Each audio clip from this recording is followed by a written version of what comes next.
আমার বাজান যদি বেঁচে থাকতো রে, না জানি কত খুশি হইতো। কারণ আমার নিয়ম ছিল আমি গজল লিখে আগে আমার বাজানের শোনাইতাম, তারপরে আমি মাহফিলে শোনাইতাম। আজকে আমি গজল লিখে আমি কারে শোনাবো, কারে শোনাই?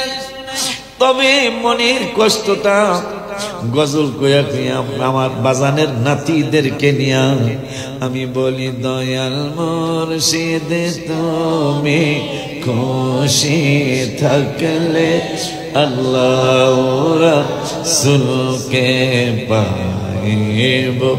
দয়াল বাজান তুমি খুশি থাকলে আল্লাহ রাসূলকে পাইব। কত আশিক যায় নবী তোমার রব, আয় পথ পানে চেয়ে থাকি যাওয়ার। আবার কত আশিক যায় নবী তোমার রব, পথ পানে চেয়ে থাকি যাওয়ার। কত আশিক যায় নবী তোমার রব, পথ পানে চেয়ে থাকি যাওয়ার।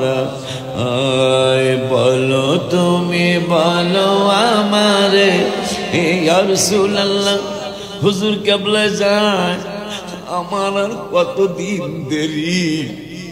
আপনি যদি রাতের বেলা তাহাজ্জুদের নামাজ পড়ে, আপনি যদি বলেন আমার আর কত দেরি গো ইয়া রাসূলুল্লাহ, আমার মায়ের নবী, নূরের নবী, হায়াতুন নবী, জিন্দা নবী, রহমাতুল লিল আলামিনের একদিন ডাক এসে যাবে।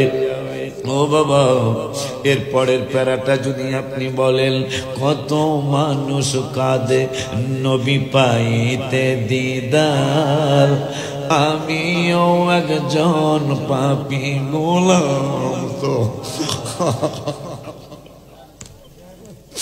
আমার বাজান যদি বেঁচে থাকতো রে, না জানি কত খুশি হইতো। কারণ আমার নিয়ম ছিল আমি গজল লিখে আগে আমার বাজানের শোনাইতাম, তারপরে আমি মাহফিলে শোনাইতাম।